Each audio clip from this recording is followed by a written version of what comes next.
আসসালামু আলাইকুম রহমতুল্লাহি অবরকাতুহু। সম্মানিত দর্শক, মধ্যপ্রাচ্যের যে প্রলয়ঙ্করী যুদ্ধ, যে যুদ্ধ সারা পৃথিবীকে আতঙ্কগ্রস্ত করে তুলেছিল এবং এ যুদ্ধের প্রতিক্রিয়াতে যা তৈরি হয়েছিল একটি বিশ্বযুদ্ধ এবং একটি তৃতীয় বিশ্বযুদ্ধ, যে সম্ভাবনা তৈরি হয়েছিল, যে আতঙ্ক তৈরি হয়েছিল, সেটি আপাতত নেই। আমেরিকা এবং ইরান একটি ঐতিহাসিক চুক্তি স্বাক্ষর করেছে, সমঝোতামূলক যুদ্ধ বন্ধের চুক্তি, পার্মানেন্ট চুক্তির কয়েকটি ধাপ আছে। প্রাথমিক ধাপটি শুরু হয়ে গেছে সঙ্গে সঙ্গে। তো এই যে পৃথিবী একটা ভয়াবহ যুদ্ধ থেকে রক্ষা পেল, আল্লাহ আমাদের সহযোগিতা করলেন, পৃথিবীবাসীকে রক্ষা করলেন এবং এর ফলে বাংলাদেশের মতো দরিদ্র রাষ্ট্র তারা বেঁচে গেল।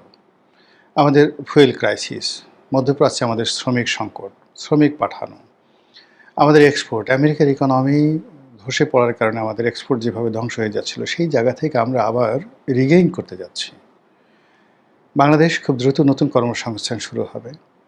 ইরান পুনর্গঠন করা থেকে শুরু করে মধ্যপ্রাচ্য পুনর্গঠনে প্রচুর পরিমাণ শ্রমিক দরকার হবে এবং আমাদের সেখানে অ্যাটলিস্ট নতুন করে আরও 20 থেকে 25 লাখ লোকের কর্মসংস্থান হবে।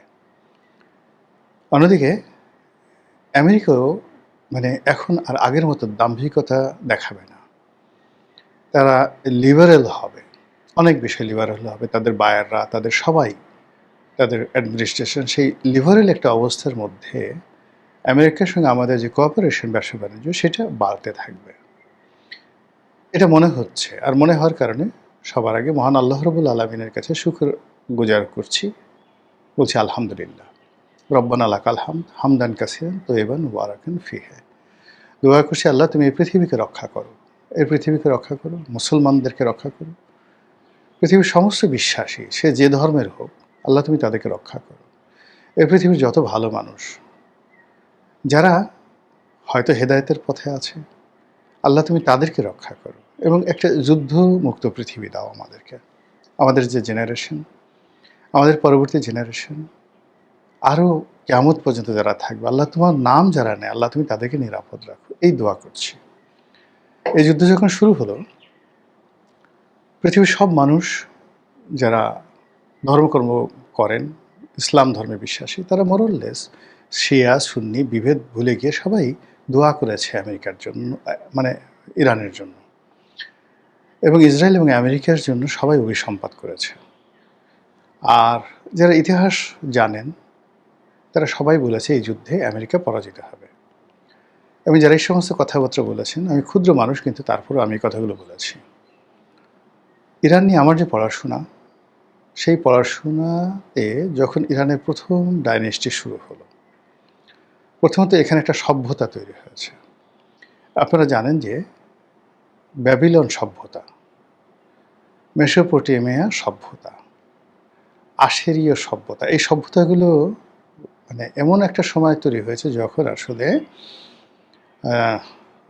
ইতিহাস লেখা হয়নি।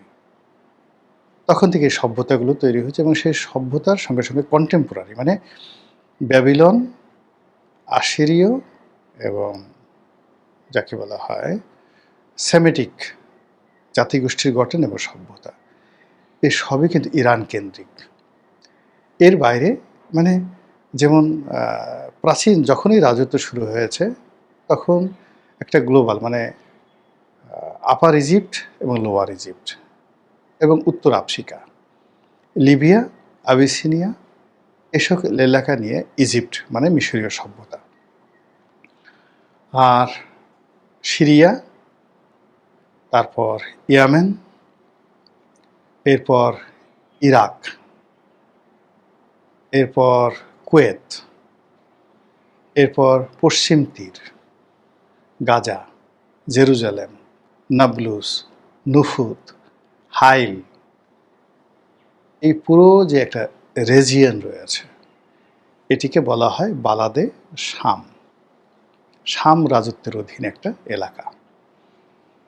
এবং এখানে পারস্য সাহিত্য, পারস্য কৃষ্টি এবং কালচারের অধীন অনেকগুলো ভাষা তৈরি হয়েছে। হয়েছে। তার মধ্যে সেমিটিক ভাষা, হিব্রু ভাষা, ফার্সি ভাষা, আরবি ভাষা।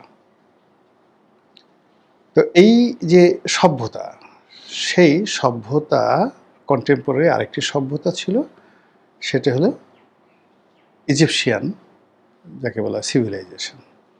আর এদিকে ধরেন পাক ভারতে মহেঞ্জোদারো এবং হরপ্পা সভ্যতা।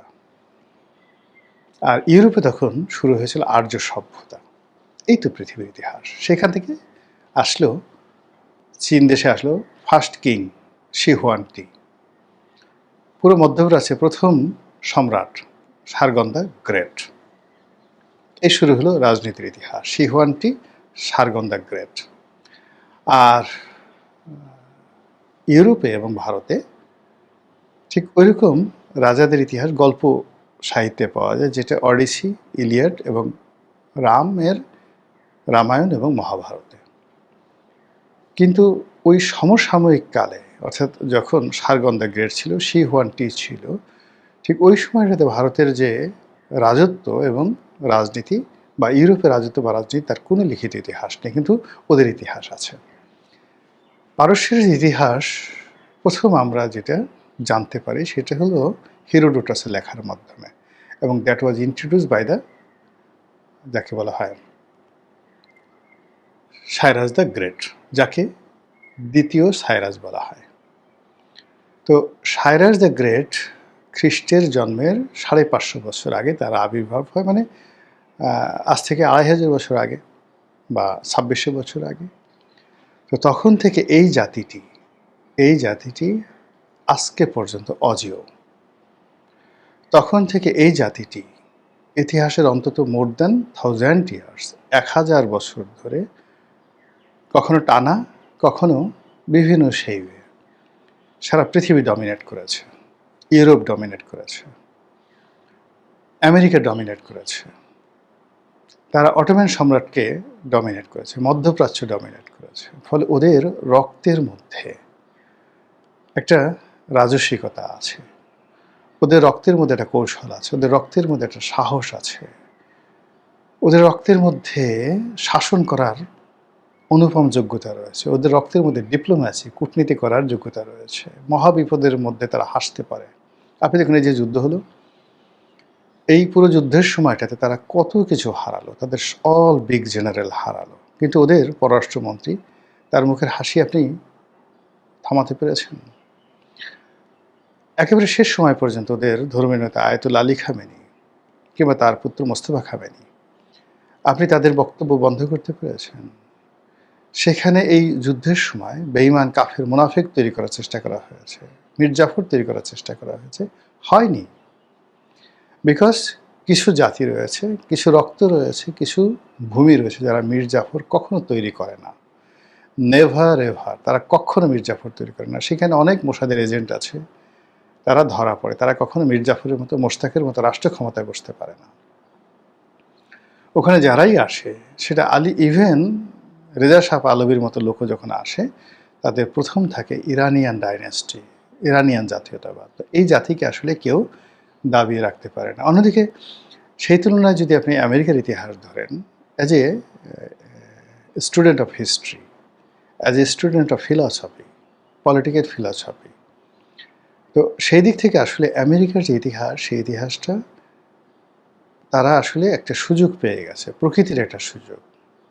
The geography, the world politics, the environment, সব মিলিয়ে তারা একটা সুযোগ পেয়েছে। সেই সুযোগের সদ্ব্যবহার করে তারা এখনও পর্যন্ত লিজেন্ডারি, মানে তাদের সৃষ্টি থেকে এখন পর্যন্ত তাদের নিজের দেশে ওয়াশিংটন তৈরি হয়েছে, তাদের নিজের দেশে John F Kennedy, Abraham Lincoln তৈরি হয়েছে, অনলি ফর দেয়ার টেরিটরি। কিন্তু বাকি দুনিয়ার জন্য উদাহরণ তৈরি করার মতো তাদের একজন সম্রাট দারায়ুস, তাদের একজন সম্রাট জাকশেস, তাদের একজন সম্রাট যাকে বলা হয় সুলেমান দ্য ম্যাগনিফিসেন্ট, তাদের মধ্যে ফ্রান্সের সম্রাট শার্লিমেন, তাদের মধ্যে প্রথম এলিজাবেথ, এরকম একজন বিশ্ব মানব আমেরিকার ইতিহাসে তৈরি হয়নি, যে কিনা তাদের ভূখণ্ডের বাইরে গিয়ে পৃথিবীর জন্য কিছু একটা করেছেন। কিন্তু আপনি যদি নেপোলিয়নকে ধরেন, জুলিয়াস সিজারকে ধরেন, আপনি যদি হানিবলকে ধরেন, আপনি যদি ওই যে পারস্যের যাদের নাম বললাম তাদের ধরেন, ইবনে মুহাম্মদ রাসূলুল্লাহ সাল্লাল্লাহু আলাইহি সাল্লামের জমানাতে, তার জন্মের সময়টাতে যিনি পারস্য সম্রাট ছিলেন নাউশেরওয়া, কিংবা পারস্যের অন্যান্য যে সকল মহামানব ছিলেন, তারা শুধুমাত্র পারস্যের জন্য করেনি, দুনিয়ার জন্য করেছেন, সারা ওয়ার্ল্ডের জন্য করেছেন।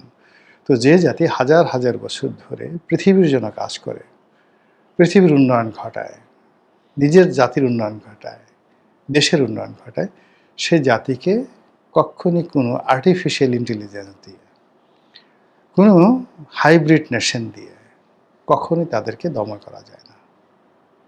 এই আমার ইতিহাসের জ্ঞান, এই জ্ঞান থেকে আমি একেবারে শতভাগ নিশ্চিত ছিলাম যে এখানে ইরান জয়লাভ করবে, ইরান জয়লাভ করেছে।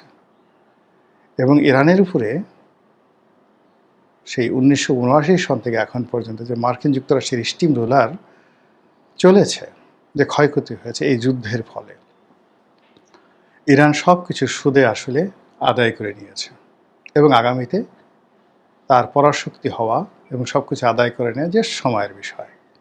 এই জাতি আবার ঘুরে দাঁড়িয়েছে। এর থেকে যেটি হয় যে আসলে কখনো কখনো সাহস দেখানোটা মানুষের জন্য ফরজে আইন। কোনো কোনো জাতির জন্য কখনো কখনো যুদ্ধ করাটা তার অস্তিত্বের জন্য প্রয়োজন, কখনো মাথা উঁচু করে দাঁড়াতে হয়। কিন্তু সেইগুলো করার আগে ইরানের মতো বুদ্ধি, যোগ্যতা, প্রজ্ঞা, কৌশল অবলম্বন করতে হয়। তারা 1979 সন থেকে একেবারে 2025 সন পর্যন্ত ধৈর্য ধারণ করেছে। তারা কন্টিনিউয়াসলি যুদ্ধ করেছে, আমেরিকার মদতে ইরানের সাথে যুদ্ধ করেছে, ইরাকের সাথে যুদ্ধ করেছে, আমেরিকার মদতে তারা যাকে বলা হয় এই সৌদি আরব, কাতার, দুবাই, এদের অর্থনৈতিক যুদ্ধ করেছে এদের সঙ্গে। তাদের পাড়া প্রতিবেশী যারা আছে, পার্শ্ববর্তী রাষ্ট্র, সবাইকে তাদের বিরুদ্ধে লেলিয়ে দেওয়া হয়েছে। এই সব কিছুর বিরুদ্ধে আত্মমর্যাদা রেখে, ধৈর্য ধারণ করে, মাথা ঠান্ডা রেখে তারা যে সামরিক প্রযুক্তিতে যেভাবে এগিয়েছে, যেভাবে তাদের বাহিনীকে ইফেক্টিভ করে ফেলেছে, যেভাবে তারা প্রক্সি ওয়ার, যুদ্ধ চালানোর জন্য পুরো মধ্যপ্রাচ্য জুড়ে যে শক্তিশালী অনেকগুলো সশস্ত্র গ্রুপ তারা তৈরি করে ফেলেছে, হিজবুল্লাহর মতো প্রতিষ্ঠান তারা তৈরি করে ফেলেছে, হুতিদের মতো প্রতিষ্ঠান তৈরি করে ফেলেছে, হামাসের মতো প্রতিষ্ঠান তারা তৈরি করে ফেলেছে। এরকম আমেরিকা পারেনি। আমেরিকা পারেনি।